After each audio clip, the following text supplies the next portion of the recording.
buat kita semua, siapapun itu, teman-teman yang sedang menyaksikan, dan jangan lupa ajak teman-teman lainnya untuk bisa join karena kita akan bahas soal financial planning bersama dengan salah satu financial planner ternama di Indonesia, sekaligus juga CEO Zap Finance, Mbak Prita Gozi. Nanti akan saya invite. Tapi sebelumnya, teman-teman yang memang punya banyak pertanyaan soal financial planning, termasuk soal bagaimana mengelola investasi ataupun pos-pos dari pemasukan setiap bulan untuk bisa dialokasikan ke berbagai kebutuhan, ini silahkan aja. Nanti akan kita pilih, akan saya bacakan siapa saja pertanyaan, apa aja pertanyaan yang masuk, nanti langsung ditanyakan ke Mbak Prita Gozi. Nah, terkait tema kita kali ini, teman-teman, di break time, soal financial planning atau mengelola keuangan ya, yang memang biasanya sering kali bikin kita pusing gitu ya, bikin kita keki karena memang susah banget nih, kayaknya gaji cuma lewat gitu ya, di tanggal gajian bahkan mungkin besokannya udah nggak ada lagi uangnya di rekening dengan berbagai macam kebutuhan pokok kita, kemudian bayar macem-macem, yang punya kartu kredit gitu ya langsung bayar cicilan ataupun tagihannya. Nah ini tapi investasinya gimana? Apakah kemudian masih bisa kita optimalkan untuk berinvestasi? Harusnya masih bisa selama kita pemenuhan kebutuhannya masih tepat, kemudian alokasinya masih optimal. Nah, tapi gimana sih detailnya? Nanti akan kita coba gali lebih lanjut sama Mbak Prita Gozi ya, untuk kemudian bisa kasih saran ke teman-teman.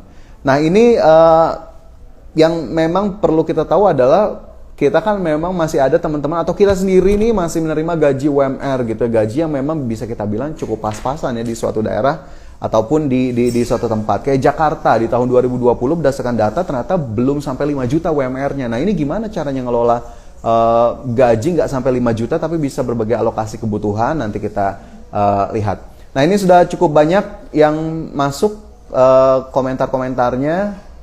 Ada dari Adi Yuda, mau bertanya mana lebih bagus investasi di saham atau properti jika untuk jangka panjang. Mungkin nanti juga bisa sekalian gitu ya ke Mbak Prita. Kemudian ini Alex Dan, komentarnya malah soal model rambut bagus bang. Oke, thank you loh ya komennya. Oke, ada lagi yang lain-lain udah mulai masuk nih. Gajiku 2 doang, Edo Sipit 2 apa nih maksudnya? 2 digit, 2 juta, mungkin 2 digit sudah harus bersyukur ya sebetulnya ya. Berapapun gajinya harus disyukuri. Oke, mungkin teman-teman udah siap banget mau tanya-tanya soal investasi ataupun soal kebutuhan lainnya atau caranya nabung gimana sih di tengah pandemi ini, apalagi buat teman-teman yang mungkin aja terimpact atau terdampak dari pandemi COVID-19 sekarang ini.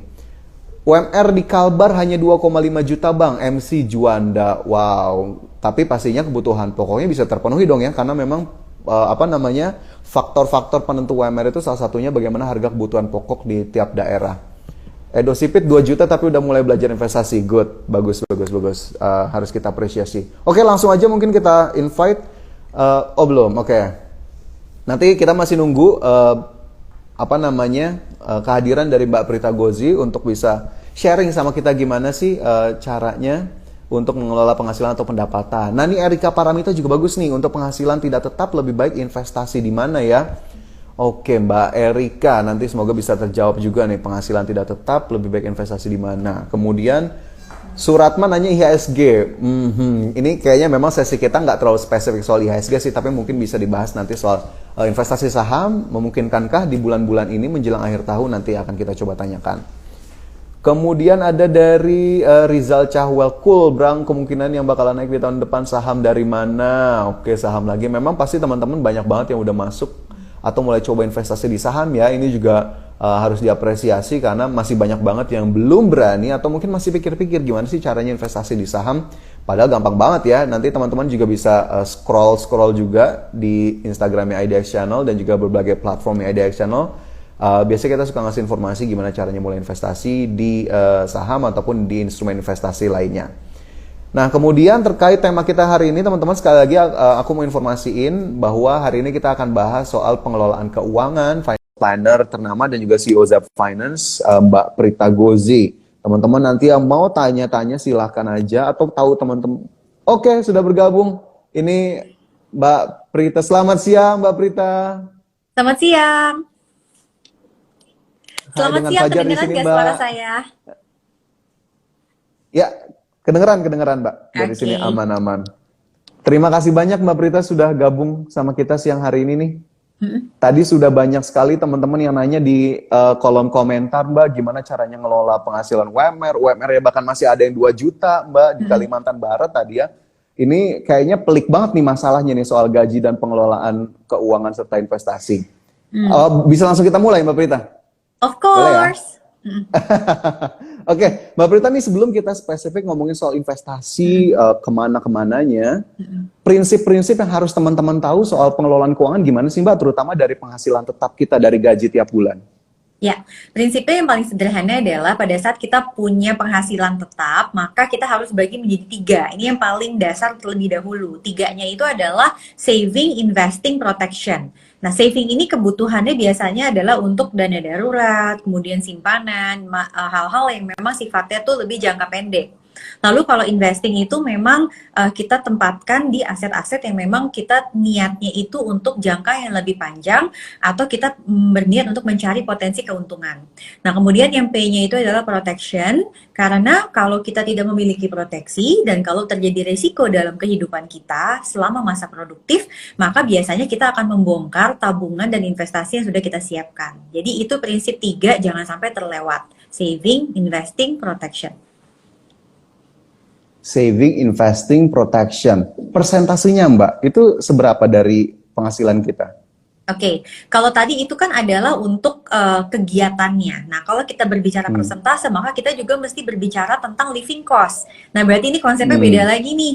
Dari Beda penghasilan lagi, kita oke. itu biasanya pengeluarannya, anggarannya adalah untuk living expenses. Nah, kita coba usahain banget nih, Mas. Itu hanya 50% dari apapun yang kita hasilkan.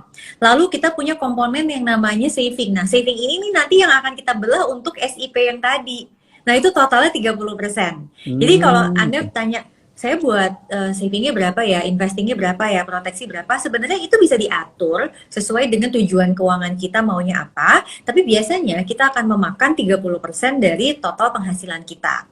Nah, baru yang terakhir itu adalah untuk gaya hidup atau misalnya untuk sesuatu yang sifatnya bukan yang kita kita nikmati sendiri juga masuk ke situ, kayak misalnya kasih kado atau kegiatan Hmm. sosial, ngebantu orang. Nah, itu namanya playing istilahnya. Jadi, Hmm. ya itu bukan untuk kehidupan, tetapi itu dia membuat kita bisa menikmati hidup. Nah, itu biasanya 20% dari penghasilan kita.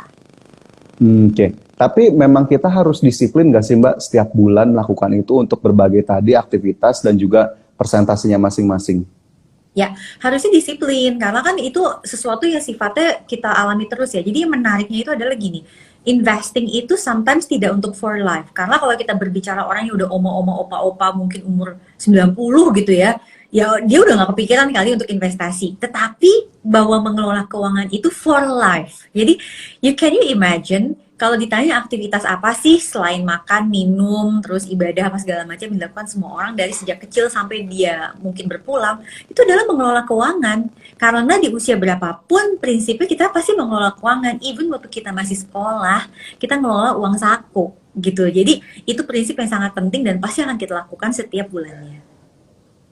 Oke, prinsip yang sangat penting dan harus dilakukan tiap bulannya. Tapi banyak anggapan nih Mbak Prita nih, mungkin teman-temanku sendiri, aku juga gitu yang ngerasa kalau setiap penghasilan masuk kok kayaknya lewat aja gitu ya Mbak. Ini kesalahannya biasanya di mana ya? Apa karena kita nggak disiplin untuk menerapin tadi alokasinya atau kayaknya kesannya karena kita punya uang, everything we can buy gitu?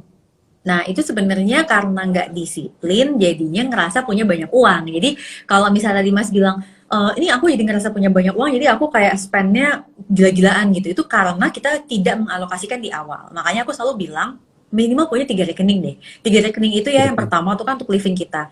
Ini kita bisa pakai kayak rekening bank. Jadi, kita bisa pakai buat yang transfer, kemudian ada kartu debitnya dan lain-lain. Lalu yang di tengah-tengah tuh biasanya kita pakai rekening investasi. Nah, di sini karena IDX Channel, ya otomatis di sini teman-teman harapannya punya RDI ya atau RDN gitu kan, sebutannya bisa beda-beda gitu. Intinya harus punya itu supaya teman-teman jadi siap untuk beli saham, beli reksadana dan lain-lain. Lalu untuk yang playing itu biasanya aku paling suka nyaranin orang untuk pakai wallet gitu. Jadi ya karena jumlahnya biasanya lebih kecil, ya udah pakai wallet aja, lalu connect ke e-commerce atau misalnya ke apapun lah favorit kita gitu. Oke, jadi tadi strateginya cukup banyak tuh ya, termasuk soal investasi dan tadi playing. RDN nih teman-teman nih udah disaranin sama Mbak Prita harus sudah punya nih buat reksadana kah, buat saham kah nanti bisa dipakai. Nah berarti kalau ada pernyataan dari teman-teman yang bilang, aduh gaji saya UMR mana bisa mikirin investasi, salah tuh Mbak? Salah. Nah, aku kasih tahu ya kenapa orang merasa bahwa gaji UMR itu kayak kecil banget. Padahal tadi udah disebutkan di awal, UMR itu sebenarnya melihat kita tuh tinggal di kota mana, betul nggak? Ya, kita tinggal di kota Iya. mana itu kan memang memiliki dampak yang berbeda-beda gitu. Oleh sebab itu muncullah si UMR tersebut. Nah, sekarang yang bikin kita jadi kerasa kayaknya nggak cukup, tahu nggak apa? Karena online shopping. Karena online shopping tuh nggak mengenal lokasi kita. Kamu mau tinggal di mana aja, if you Hmm, want to buy satu barang, ya harganya sama gitu, bener nggak sih? Tapi kalau iya kamu misalnya benar. bicara beli minuman gitu, atau misalnya makan kenyang di warung gitu, ya beda banget gitu makan kenyang di warung Padang di Jakarta, sama makan kenyang warung Padang misalnya di kota mana gitu, pasti berbeda gitu, nggak mungkin sama. Oleh sebab itu menjadi bermasalah pada saat kita terpapar untuk spending konsumtif di Hmm. hal-hal yang sifatnya tuh sama rata. Apalagi kalau kalian suka untuk belanja sesuatu dari luar negeri. Wah, itu jadi lebih kayaknya berat lagi gitu loh. Jadi sebenarnya kita sendiri yang menciptakan situasi di mana kayaknya tuh kita jadi ngerasa uang kita tuh kurang terus. Lalu pada saat kita bicara nggak bisa investasi, aku bilang enggak. Karena kalau kita bicara 20 tahun yang lalu, satu lot aja 500 lembar. Sekarang satu lot 100 Mm-mm. lembar. Kemudian Mm-mm. sekarang membeli reksadana 10.000 sudah bisa. 10.000. 20 tahun yang lalu 500.000 yang diperlukan. Jadi kalau dibilang kita nggak bisa investasi, jawabannya tidak. Itu adalah hal yang salah. Tetapi kalau mau apa nggak investasi, nah itu jawabannya ada di diri kita masing-masing. Kita kembalikan lagi, kita tanya lagi mau mulai nggak nih dari Mm-mm. sekarang gitu ya dengan Mm-mm. source kita yang ada. Tapi kalau untuk mulai masuk ke investasinya sendiri, Mbak Prita apa sih Mm-mm. pertimbangan yang harus di checklist nih sama teman-teman untuk mulai masuk investasi? Plus Ya. instrumennya apa yang bisa dipilih akhirnya? Nah, sebenarnya paling pertama dan paling mendasar itu adalah tujuan. Karena kalau kita nggak punya tujuan, kita tuh jadi bingung sendiri. Sebenarnya tuh kita mau pilih investasi apa. Either kita akhirnya jadi ikut-ikutan, atau kita cuma cari mana yang cuannya paling gede, tapi tiba-tiba kita belinya di pucuk gitu, habis itu nyangkut gitu kan ya. Gitu kan ini yang bermasalah banget gitu. Ini kan sebenarnya impact dari banyaknya investor retail. Kalau dulu nggak sebanyak sekarang gitu. Jadi beda lah gitu ceritanya tuh ada beda. Nah kemudian yang ketiga itu kita perlu banget untuk punya dana darurat dan tidak Dana lagi darurat. punya utang pinjol. Jadi teman-teman kalau kita masih tidak tahu tujuan kita apa, udah paling minim kita ngerti dulu deh paling enggak kita kan pasti mau pensiun. Jadi at least kita punya tujuan untuk dana pensiun. Terus kalau misalnya yang kedua teman-teman masih nggak ngerti dan lain-lain, ya udah belajarlah rajin-rajin misalnya kayak ikutin apapun yang ada di IDX channel atau misalnya akun-akun IDX lainnya, itu dari situ belajar. Kemudian yang ketiga, kalau misalnya kita masih punya utang, pinjol, itu bahaya banget karena bunganya itu akan lebih besar daripada kemungkinan hasil investasinya gitu dan bunganya itu pasti sedangkan hasil investasinya belum tentu pasti dan jangan lupa untuk punya dana darurat. Jadi sebenarnya step by step kayak begitu. Lalu kalau ditanya produknya apa, nah kita kan sekarang mau bicara produk pasar modal nih. Mm-mm. Sebetulnya pintu masuk pasar modal yang paling ideal terus terang aja adalah reksadana. Kenapa? Karena reksadana itu kita memiliki akses ke aset-aset di pasar modal, tetapi kita itu menitipkan kepada yang ahli alias manajer investasi. Lalu banyak yang bilang, tapi hasilnya mungkin tidak setinggi saham. Lah, ya siapa yang bilang itu pasti lebih tinggi? Tetapi kan yang saya bilang adalah ini weigh in ya namanya ibaratnya nih ya, kita mau naik roller coaster gitu. Ya nekat amat sih langsung yang putaran loop 3 kan Iya. mungkin nyobanya Halilintar dulu kali ya gitu di Mm-mm. Ancol gitu kan. Jadi yang cuma putarannya satu. Nanti kalau ini baru lebih lagi. Jadi segala sesuatu itu dilakukan bertahap step by step. Itu yang paling penting. Step by step. Tapi jangan lupa juga resikonya tetap ada ya. Maksudku kadang ada orang yang mikir mau investasi maunya langsung untung aja, mau profit aja. Padahal butuh waktu kan? Kalau misalnya semua orang pengen untung aja wajar ya namanya manusia gitu. Iya. Jadi Maksudku cuma mikirnya dia tidak masalahnya mengkalkulasi ruginya gitu ya. Masalahnya ini kan investasi bukan persugihan ya teman-teman. Jadi karena ini adalah Iya. investasi, investasi itu pasti mengandung risiko. Kemudian yang kedua, Hmm. investasi itu juga perlu dipertimbangkan kita kemampuan mentoleransi risikonya seperti apa. Jadi kalau Anda Toleransi ya. memang nggak mampu untuk mentoleransi risiko, silakan masuk dengan reksadana pasar uang. Tetapi seiring dengan perjalanan waktu, harapan Berita kita bisa mengembangkan profil risiko kita sehingga akhirnya teman-teman juga berani untuk mengambil reksadana saham atau bahkan berinvestasi di saham secara langsung gitu. Oke, siap, setuju banget. Mbak Berita. Anyway, ini aku sambil masuk aja pertanyaan dari teman-teman ya Mbak ya, langsung aku Boleh? seling-selingin aja. Ini dari Adi Yuda Arsa 34. Selamat siang Mas Adi. Selamat siang, mau bertanya mana lebih bagus investasi di saham atau properti jika untuk jangka panjang? Ini spesifik banget pertanyaannya Mbak Berita. Silakan Mbak. Ya, ini sebetulnya kayak nanya sama Prita ya, Prit, mendingan naik kereta apa naik pesawat? Saya bingung jawabnya gimana gitu kan, karena pertama itu berbicara preferensi. Itu berbicara Heeh. preferensi. Karena kita berinvestasi di saham dengan Mm-mm, investasi di mm-mm. properti itu sebenarnya dua hal yang berbeda sekali. Yang satu adalah aset financial, yang satunya lagi adalah aset fisik. Yang satunya bisa dipakai untuk diri kita sendiri, ya saham gimana cara makainya ya? Cuma bisa dipajang doang paling portofolionya kan di sosial media gitu. Nah, sekarang Mm-mm. apa namanya? Kalau Anda mau ditanya mana yang Anda mau cari, nah Anda mau cari apa dari sebuah investasi? Kalau Hmm. memang Anda mau Tujuannya cari lagi ya Mbak. idenya, jadi kalau misalnya kita mau cari, let's say saya mau dapat apa berkala nih penghasilan berkala, maka kita bisa menyewakan properti yang kita miliki. Oke, tapi kemudian somehow banyak orang bilang, tapi kan di saham juga bisa Mbak. Betul, kalau saham kita rajin membayarkan dividen. Tapi tidak semua Mm-mm. saham rajin membayarkan dividen. Jadi memang teman-teman mesti memilih tuh emiten yang rajin membayarkan dividen. Lalu teman-teman mau berbicara mengenai kita bisa menggunakan barangnya. Kalau kita bisa menggunakan barangnya, Ya. maka lebih baik itu adalah properti dibandingkan dengan saham. Lalu kalau teman-teman mau berbicara untuk efisiensi perpajakan, nah itu juga bisa beda cerita karena tiap tahun properti itu bayar PBB. Tapi kalau saham, kalau teman-teman memang tidak trading, ya belum ada capital gain juga kan di situ. Nah itu juga belum kena pajaknya. Jadi macam-macam sih pertimbangannya. Dua-duanya Hmm. bisa oke. Dua-duanya bisa oke, bahkan kalau boleh Prita saran, if you have the money, lakukan dua-duanya. Oke, if you have the money, lakukan dua-duanya. Bahkan juga jalan tengahnya ada juga saham-saham properti yang mungkin bisa dilirik ya Mbak ya, kan juga banyak berbagai sektor nih. Tadi Mas Adi mau lihat silakan aja tuh. Pilihannya luar biasa banyak. Oke, selanjutnya Mbak Prita ada pertanyaan lagi dari RH Tony 88. Bagusnya berapa persen per bulan nabung saham? Wah, kayaknya Mas Tony udah spesifik ke saham nih investasinya Mbak Prita. Sebenarnya kalau dibilang berapa ya bagusnya persentase, tadi kan kita bilang 30% itu teman-teman bagi-bagi ya, untuk dana darurat, untuk asuransi, untuk investasi dan lain-lain. Kalau memang asuransi dan dana daruratnya teman-teman tidak membutuhkan persentase besar, ya sebenarnya bisa digedein untuk investasi, contohnya kayak saham. Nah, tapi kalau Mm-mm. teman-teman investasinya hanya di saham, Berita saran harus punya satunya lagi nih, yang mungkin kayak reksadana pasar uang supaya lebih balance aja gitu. Nah, kalau misalnya Anda profilnya sangat agresif, maka komposisinya boleh dibesarkan yang di bagian saham. Jadi kalau kita berbicara minimal mungkin 10%, tapi kalau maksimal 10%. ya bisa maksimal semaksimalnya gitu. Oke, bisa maksimal bebas saja tadi Mas Tony ya. Minimal 10% tapi bisa dialokasikan per bulan untuk nabung saham. Oke Mbak Prita, ini banyak banget pertanyaannya, nggak apa-apa ya Mbak ya? Punten ya Mbak. Boleh. Boleh ya. Ada dari Erika.paramita. Mm-mm. Apakah boleh menabung saham bersamaan dengan menabung untuk dana darurat? Nah, pertanyaannya kayak gitu tuh Mbak.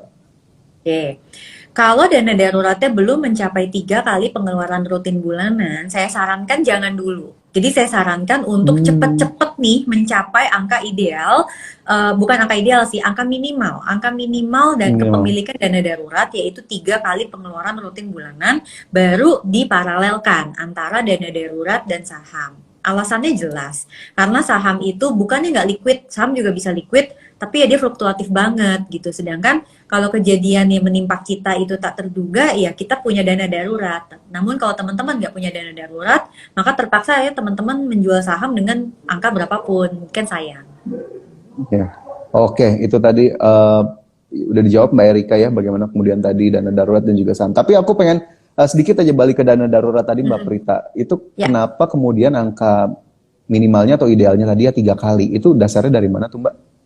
Ya, jadi sebenarnya kalau misalnya kita berbicara kenapa sih ada dana darurat, itu kan perkaliannya itu adalah bulan kali pengeluaran bulanan. Nah, 3 kali Mm-mm. itu harapannya adalah kalau seseorang sampai putus hubungan kerja, harapannya setelah 3 bulan dia sudah mampu untuk membuka keran penghasilan yang baru. Baik itu Mm-mm. misalnya dia berhasil mendapatkan pekerjaan baru, atau dia mungkin membuka usaha atau melakukan hal lainnya. Tetapi sepanjang 3 bulan itu, Hmm. dia tetap bisa hidup tanpa perlu membongkar investasinya. Oke, jadi di situ sudah apa ya namanya, kita sudah antisipasi terhadap Mm-mm. risiko-risiko yang mungkin aja nggak terfikirkan sebelumnya ya Mbak Prita ya. Makanya tadi ada Betul. 3 kali persiapan dana darurat. Oke, siap. Mm-mm. Ada lagi dari Nur Mulyayani, masih nyambung nih Mbak, ternyata kayaknya main sambung-sambungan ini pertanyaannya. Jika dana darurat sudah terpenuhi, bisakah dipindahkan ke RDPU? Nah, Ya, jawabannya adalah bisa. Jadi RDPU itu adalah sarana instrumen pasar modal yang bisa membantu teman-teman untuk menjaga nilai uang, tetapi juga dia liquid gitu ya. Nah, tapi yang teman-teman mesti perhatikan adalah yang namanya produk pasar modal itu tetap beda dengan produk perbankan. Karena kalau produk perbankan itu kan tetap ada jaminan dari lembaga pinjaman simpanan gitu kan, penjaminan mm-mm. simpanan. Sedangkan kalau aset pasar modal itu kan berbeda gitu. Jadi kalau memang kita sebenarnya nggak apa-apa naruh di bank, sebetulnya aku bilang itu nggak apa-apa, tapi Mm-mm. dipisahkan. Jadi jangan digabung nih rekening operasionalnya. However, kalau buat teman-teman malah kalau aku tetap taruh di bank, aku ngerasa aku tergodanya mudah banget Mbak Prita, ya udah kalian pindahkan Mm. saja ke RDPU, kira-kira begitu. Oke, ini sepertinya menjawab juga pertanyaan dari Elizabeth Fania. Di mana baiknya menyimpan dana darurat? Apa di rekening tabungan cukup? Nah, itu tadi sebenarnya menjawab ya Mbak ya. Kalau memang ada Betul, faktor godaannya lebih besar, bisa iya, di switch ke tempat lain ya. Tapi memang iya. biasanya suka gitu ya Mbak ya. Ada dana darurat yang sometimes kepake sama kita gitu ya. Kalau memang cara ngelikuidasinya lebih mudah ya. Iya, karena kan memang itu ngomongin faktor manusia ya. Sama aja, kayak Hmm, aku tuh kemarin, ini intermezzo sedikit ya. Kita kan ngeliatin iya. Squid Game, nonton nggak? Mm-mm, mm-mm. Oke, Iya. nah di situ ada sebuah permainan. Aku tulis nih di Instagramnya Prita gitu ya. Itu ngomongin tentang pengendalian diri, itu permainan yang pertama, yang red light, green light. Nah kalau memang Anda punya pengendalian diri yang bagus, menurut aku sih mau taruh dana darurat di tabungan, di mana tuh sama aja. Tapi kalau memang Anda sendiri tahu bahwa Anda orangnya sangat apa ya, sangat impulsif, kemudian mudah Mm-mm. sekali FOMO dengan apapun yang dilakukan oleh temannya atau saudaranya atau siapapun, ya maka berarti sistem yang harus membantu Anda gitu. Nah, sistem ini salah satunya adalah reksadana pasar uang. Oke. Jika memang kita butuh bantuan dari pihak lain, bisa kita manfaatkan Hmm. yang sudah ada ya, penyedianya bahkan sudah banyak begitu ya, nggak susah nyarinya. Ya, Oke, ini lanjut lagi Mbak Prita. Masih dari ini Mbak Erika, sorry. Bagaimana hmm. memitigasi resiko dalam berinvestasi di pasar modal Mbak Prita? Ini kayaknya Mbak Erika lumayan tertarik banget nih untuk mengelola pemasukannya masuk ke investasi di pasar modal. Ya, resiko di pasar modal tuh ada beberapa ya. Satu, resikonya itu resiko fluktuasi. Ini yang sebenarnya yang paling tinggi gitu ya untuk kita pemain yang di pasar modal. Karena memang kalau masuk ke saham atau masuk ke obligasi itu memang fluktuasi harga biasanya ada. Nah, resiko yang kedua itu adalah resiko likuiditas. Nah, ini sebenarnya bisa dimitigasi dengan kita hanya membeli saham-saham yang punya faktor likuiditasnya juga tinggi. Jadi jauh-jauh deh dari saham-saham gorengan, jauh-jauh dari yang apa sih namanya, misalnya eh, ya sekedar mencari cuan sesaat lah gitu. Jadi Mm-mm. ya kalau memang kamu mau bisa mengantisipasi likuiditas, ya memang hanya mengambil big caps, blue Mm-mm. chips ya. Jadi big caps emiten yang memang mudah sekali, pasti setiap harinya tuh ada jual belinya lah, kira-kira begitu. Nah, resiko gagal bayar ini juga menarik nih. Resiko gagal bayar di pasar modal tuh sebenarnya sih kecil, Kecil. kecuali kecuali kalau emitennya itu bangkrut. Nah, itu baru deh risiko gagal bayar itu terjadi. Makanya mitigasinya adalah kembali lagi perhatikanlah fundamental dari perusahaan yang Anda beli. Karena kita nih sebenarnya beli perusahaan ya, kalau kita beli saham gitu. Jadi itu cara-cara memitigasi risiko di pasar modal. Berarti kita nggak boleh males untuk mantengin sisi tadi fundamental atau pergerakan sahamnya sendiri ya, sesuai analisis yang memang sekarang harus dilakuin fundamental dan teknikal. Itu mutlak tuh Mbak, harus kita liatin. Ya, kalau mau cari likuiditas ya mesti ngerti pergerakannya juga gitu kan, prinsipnya kayak begitu ya. Oke, siap. Itu jadi saran untuk kita semua. Ini ada lagi dari Risma Lukito, Mbak Prita izin bertanya. Kalau dana darurat sudah dipenuhi, apakah bisa dibelikan logam mulia? Wah, ini agak bergeser nih berarti nih. Investasinya ke logam mulia, gimana Mbak Prita?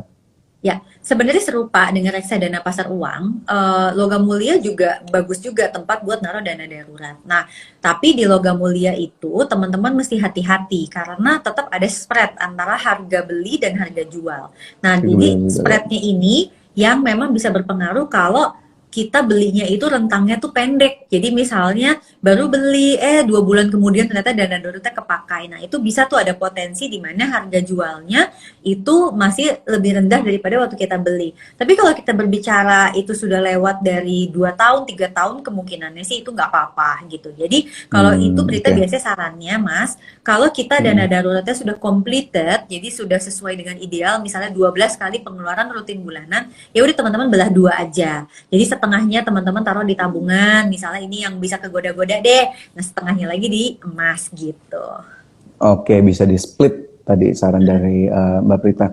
Tapi by the way Mbak Prita, di tengah pandemi ini ada nggak sih mungkin case-case yang cukup berbeda dari pengelolaan investasi dari teman-teman di lapangan sana? Apakah akhirnya jadi cenderung lebih ntar dulu deh investasinya disedikitin karena kebutuhan pokoknya lebih atau gimana Mbak? Ada nggak Mbak? Ya.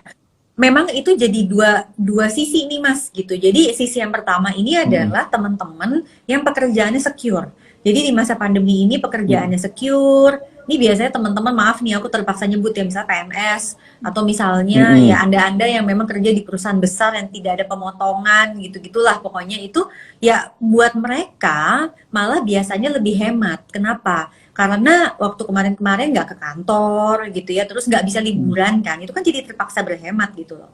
Terus dia bisa punya kelebihan uang, otomatis pergeserannya ini malah yang tadinya nggak investasi, malah jadi investasi karena dia punya nih sarana untuk melakukannya. Tapi on the other hand, kita juga punya teman-teman yang memang sangat terdampak pandemi ini Mas.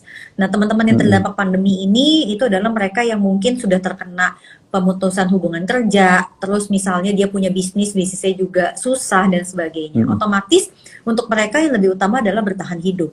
Otomatis yang lebih utama adalah menyiapkan dana darurat dibandingkan investasi. Jadi Anda mesti tahu dulu Anda tuh kira-kira ada di mana. Yang penting ya asal dana daruratnya sudah tercapai 3 kali pengeluaran rutin bulanan, berarti artinya Anda udah siap untuk mulai berinvestasi.